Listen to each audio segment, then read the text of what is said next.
to connect a region of over 600 million bridges between our lands.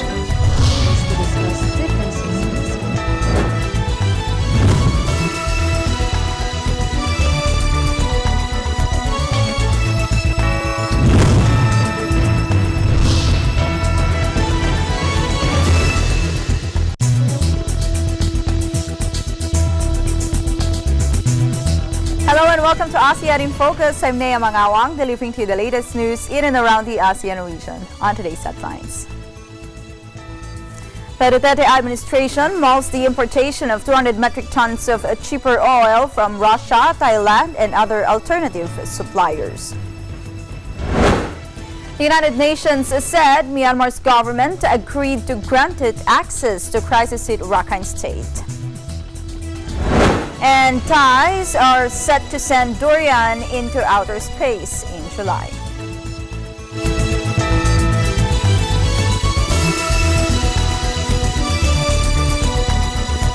President Rodrigo Duterte, together with Department of Energy Secretary Alfonso Cusi, led the ceremonial inauguration of the newly completed 420-megawatt Pagbilao 3 unit power project at Barangay Ibabang Pulo in Pagbilao, Quezon. The coal-fired generating facility and merchant power plant is poised to improve and stabilize energy supply in the Luzon grid. The construction of the power facility started on December 2014 at a cost of $976 million.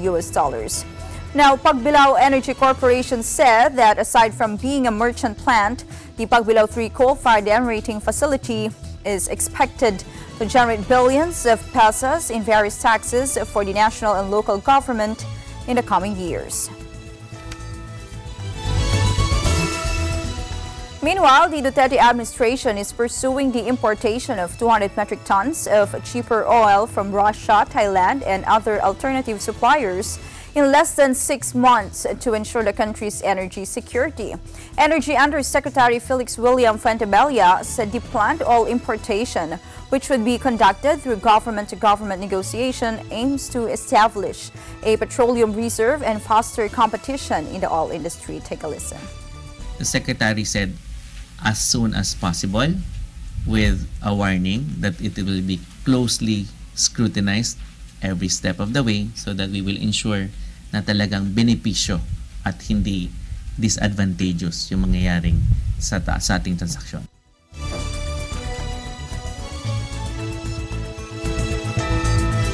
President Duterte has emphasized the need to implement the tax reform for acceleration and inclusion or TRAIN law to raise more funds to run the country. Some lawmakers call for suspension of the additional excise tax brought by TRAIN law implementation, while others suggest postponing implementation of the entire law amid rising inflation rate. Although I was having problems, the inflation is always there.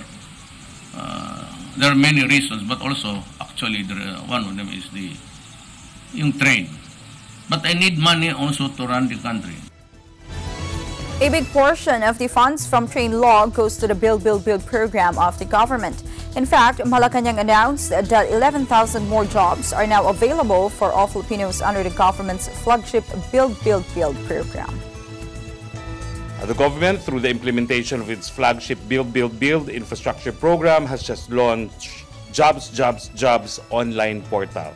The online portal, which is accessible via www.build.gov.ph/jobs, will serve as a job matching platform to serve Filipinos. It will address the demands for workers to ensure the fast and timely delivery of high-impact infrastructure projects in the country. It allows for overseas Filipino workers to return home to their families. It also consolidates all job opportunities for high-impact program development and infrastructure projects of the Department of Public Works and Highways, the Department of Transportation, Basis Conversion and Development Authority. As of this writing, over 11,000 vacancies are now posted at the site for carpenters, masons, steelmen, skilled laborers, office workers, among others. Meanwhile, Energy Undersecretary Felix William Fuentebella warned oil companies against profiteering from the imposition of the higher excise tax on petroleum products under the TRAIN law.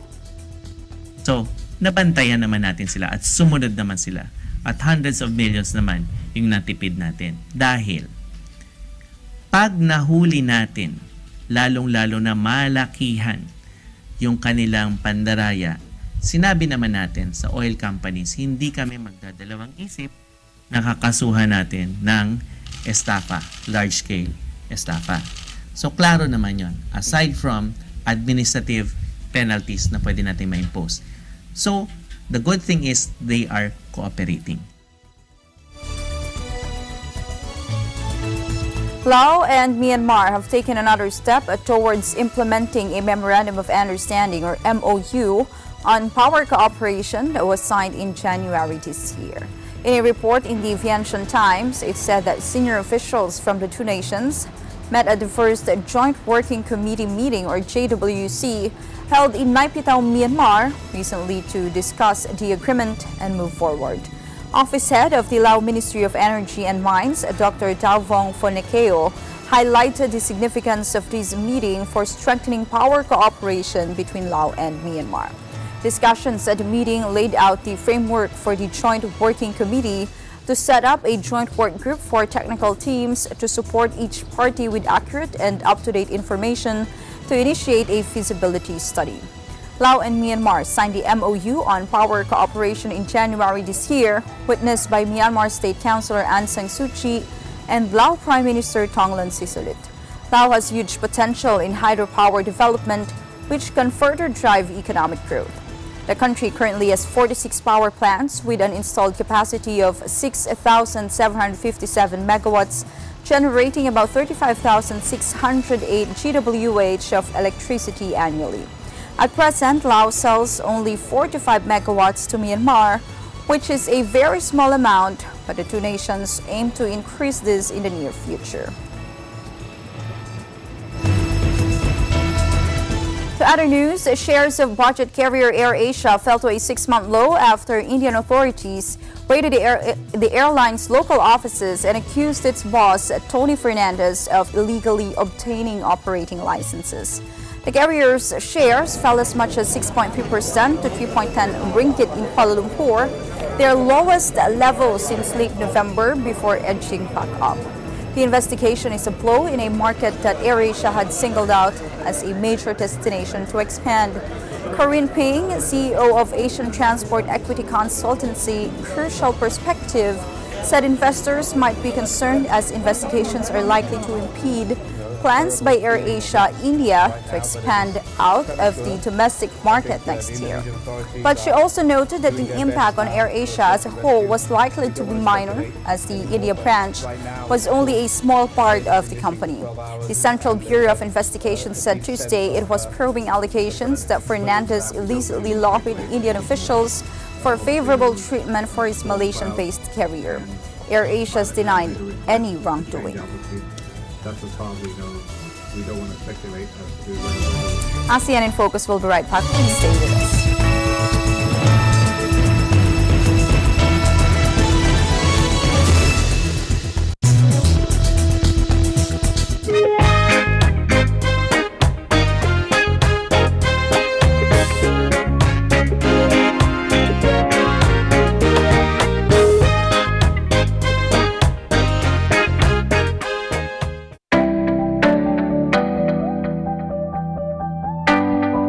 Happy Golden Anniversary to Eagle Broadcasting. Mabuhay kayong lahat.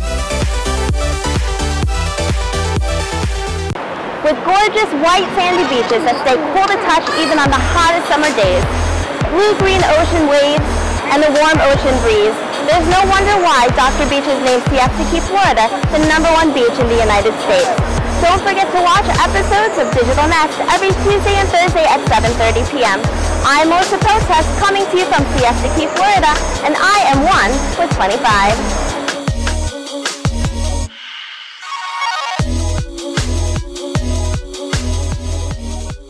Diskusyon, Biyernes alas 8 hanggang alas 9 ng gabi.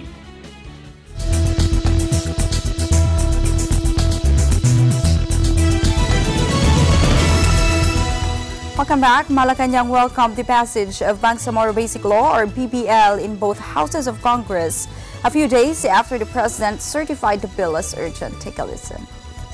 We're pleased that both houses passed the respective versions of the BBL. The certification was a signal that the President considers the BBL as absolutely indispensable in the search for peace in Mindanao. We're pleased that both houses of Congress agreed to come up with a final version of the bill during the break. We're very pleased that they're aiming that the President can sign the final BBL on the day of the SONA itself. No? On the other hand, Roque appealed to their counterparts in Congress to exert all efforts in ensuring that the final version of the bill would withstand judicial scrutiny. They also allayed concerns that the measure could suffer the same fate as the Memorandum of Agreement on Ancestral Domain, or MOAAD, which the Supreme Court declared unconstitutional. Well, kaya nga po kinakailangan repasuhin yan sa BICAM. Yan po huling pagkakataon para masigurado that it will withstand the test of judicial scrutiny. Okay. Roque said contentious provisions were discussed during the President's meeting with members of Congress and the Bangsamoro Transition Commission. Among the issues which the President raised during the meeting was the creation of a separate Bangsamoro Police and Armed Forces. So, ang alam ko, isa sa contentious issue na talagang the President decided was hindi po pwede magkaroon ng separate Bangsamoro Police at separate Bangsamoro Armed Forces na ginugusto ng BTC pero parang napapayag naman ng Presidente na hindi talaga po pwede because that is his bare minimum na hindi talaga po pwede. Other than that, ang mga ibang issues pa is yung number of plebiscite for the opt-in. Yun yung parang second contentious issue na I know that The United Nations said Myanmar's government agreed Thursday to grant it access to crisis-hit Rakhine State after months of wrangling over how to repatriate hundreds of thousands of Rohingya Muslim refugees. The western state has been largely sealed off after a bloody military-led campaign last year that has forced some 700,000 Rohingya to flee to neighboring Bangladesh into what is now the largest refugee camp in the world. The UN and US have labeled the crackdown as ethnic cleansing, while the army says it was fighting Rohingya militants. Myanmar and Bangladesh signed a repatriation deal in November, but so far, only a few dozen refugees have returned, with the vast majority of the long-persecuted and stateless minority refusing to come back unless their safety and citizenship are secured. The UN has said conditions on the ground in Rakhine are not ripe for a safe, voluntary and dignified return. Thursday's draft agreement would allow its agencies to gain access to Rakhine, including to refugees' places of origin and areas of potential return that has not been permitted since violence broke out in August 2017. The UN statement added that the access would allow the UN Refugee Agency to assess conditions on the ground and carry out protection activities. Myanmar has said it is ready to take back the Rohingya and has traded accusations with Bangladesh over who is responsible for the delay. But critics question the sincerity and reach of the new deal. Heading over to Cambodia, Prime Minister Hun Sen has warned that anyone pretending to vote in the July national poll by putting unofficial ink on their fingers will be prosecuted. The warning came after former opposition leader Sam Rainsy has repeatedly called on the public to boycott the election and encourage people to act like they voted by putting ink on their fingers. Speaking yesterday at the inauguration of the Battambang Con cement factory in Battambang province, Mr. Hun Sen called on the public not to be duped and resort to committing a criminal offense. Articles 494 and 495 stipulate that direct incitement to commit a felony or to disturb social security shall be punishable by imprisonment from 6 months to 2 years. Sanche, executive director of the affiliated Network for Social Accountability, said that all politicians should encourage the public to exercise their right to vote rather than giving a warning. We'll be back after this break. Stay tuned.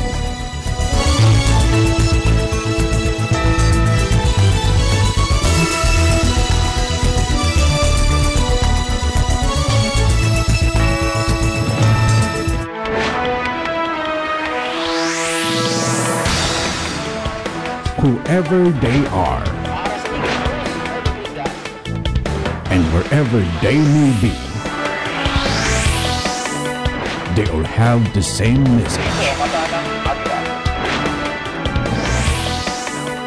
Mata ng Agila, Mondays through Fridays, 6 to 7:30 p.m. Only here at Net 25.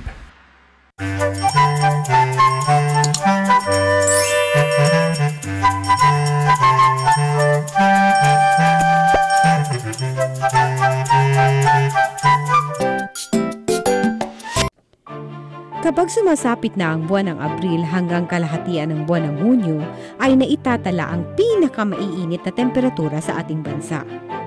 Ito ay nakababahala sapagkat ang sobrang init ng araw ay nakapagdudulot ng sakit sa katawan ng isang tao. Isa na rito ang tinatawag na heat tetany. Ang heat tetany ay isang medical condition na dulot ng matinding sikat ng araw. Tinatamaan ito ang mga taong mayroong tinatawag na mahabang exposure sa matinding sikat ng araw o sa matataas na mga temperatura. Narito ang ilan sa mga sintomas ng heat tetany. Nahihirapan sa paghinga, pamamanhid, matinding sakit sa kalamnan. Maaari itong malunasan sa pamamagitan ng pag-aalis sa apektadong tao sa sobrang init o sikat ng araw. Makatutulong kung mabibigyan ito ng maalwang kapaligiran para makapagpahinga ng maayos. Ngayong panahon ng tag-init, ugaliin natin ang pagdadala ng payong o anumang pananggalang sa tindi ng sikat ng araw. Lagi ring maging updated sa mga balita tungkol sa panahon, lalo na sa temperatura. Abangan ang iba pang mga tips para makaiwas sa sakit na dala ng sobrang sikit ng araw dito lang sa Net 25. Diskusyon, Biyernes alas 8 hanggang alas 9 ng gabi.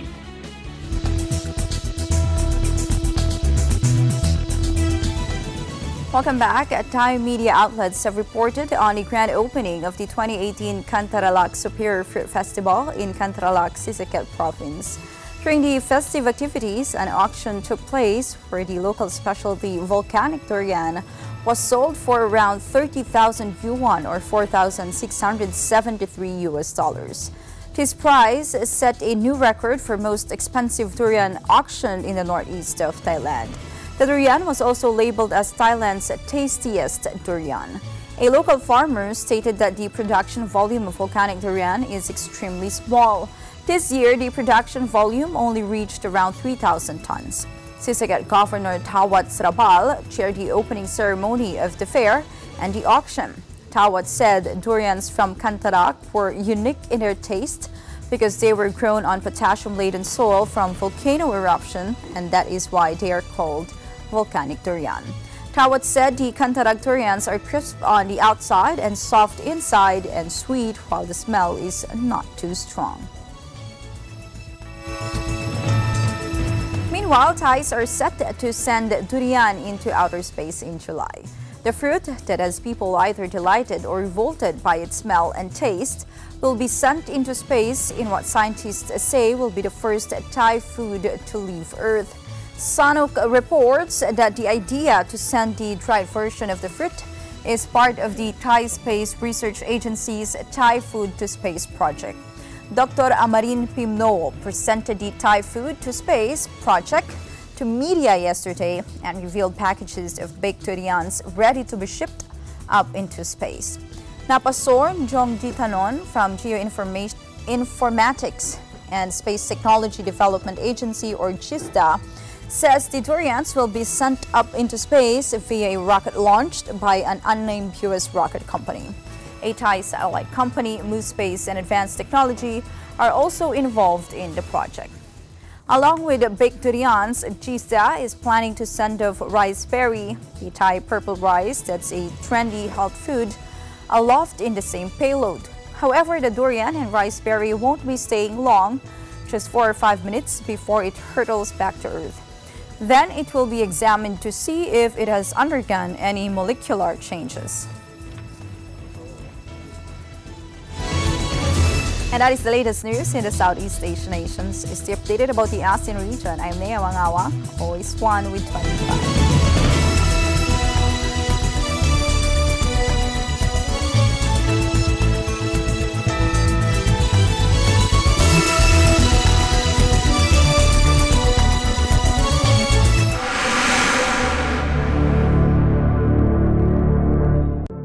Matindi pa rin ang problema ng bansa sa basura. Madalas, pagtapunan nito ay ang mga gilid ng kalsada at daluyan ng tubig o mga creek at mga ilog. Sa tuwing dumarating ang malalakas na pag-ulan o may bagyo, ang resulta, dagat ng basura. Hindi kinakatakutang puntahan para makakuha ng mga bagay na pwedeng pakinabangan o ibenta. Batay sa mga pag-aaral, 52% ng mga basura ay tinatawag na organic waste o nabubulok. Kaya maaari itong gawing feeds o pataba na mahalaga sa mga halaman. Ang mga hindi naman nabubulok pwedeng i-recycle. Dito pumapasok ang tatlong letrang R sa waste management, ang reduce, reuse at recycle. Sa tamang pagsinop ng basura, maraming magagandang produkto ang maaring magawa at pwedeng pagkakitaan. Gaya na lamang ng dekorasyon o gamit sa bahay, opisina at paaralan. Kaya mahalagang magkaroon ng disiplina sa pagtatapon ng basura. Bukod sa malulutas ang polusyon, kay gandang pagmasdan ang malinis na kapaligiran. Sa pagiging malikhain, makakatipid ka at pwedeng magkaroon ng dagdag na kita sa mga bagay na dapat sana'y itatapon na. Ako si Mylene Mariano Rivera. At ako naman po si Erwin Temperante. Kaisa kami at ang programang Agila Balita sa Umaga sa pagtataguyod ng waste management sa bansa.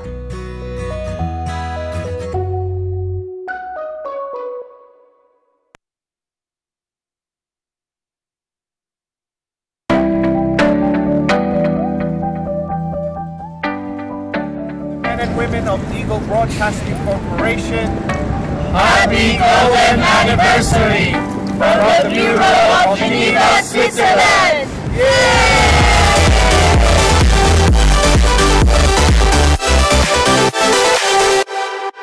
Madalas na pinagmumulan ng sunog ay ang mga naiwang niluluto sa kusina o kaya naman ay depektibong LPG. Kaya naman para tiyaking ligtas ang ating tahanan, narito ang mga tip para makaiwas sa sunog. Huwag iwanan ang niluluto. Itagong mabuti ang mga posporo, lighter at ilayo sa maaabot ng mga bata. Panatiliing malinis ang kalan at suriin kung may tagas ang hose ng LPG. Huwag bubuhusan ng tubig ang nagliliyab na kawali sa halip takpan ito o takluban ng basang tela. Siguraduhin toyo ang kaldero ng rice cooker bago ito lutuan. Tanggalin sa saksakan ng mga appliances pagkatapos gamitin. Iwasang i-overload ang mga saksakan at huwag gamitin ng mga sirang kordon. Huwag maglagay ng gamit sa ibabaw ng kalan at higit sa lahat, ilayo ang mga aerosol at iba pang kemikal habang nagluluto. Huwag po nating hayaang magkaroon ng sunog sa ating tahanan. Mahalagang pag-ingatan ng ating ari-arian at higit sa lahat ang ating buhay.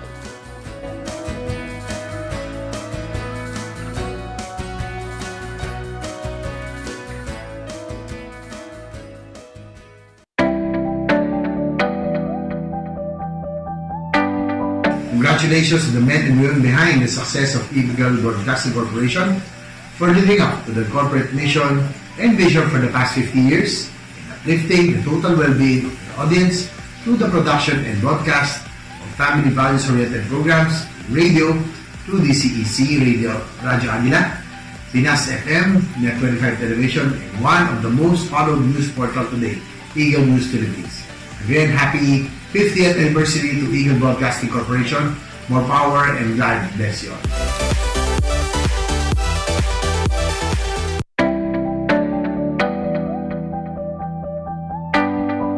Hi, Eagle Broadcasting Corporation. I would like to wish you a happy 50th anniversary. Kung alam niyo lang po kung gaano kasaya na nakakatrabaho ko kayo at meron akong support nyo, maraming salamat po. And I'm praying for more success and happiness sa inyong group. And thank you so much. Sana po ay makaselebrate ako with you. Have fun!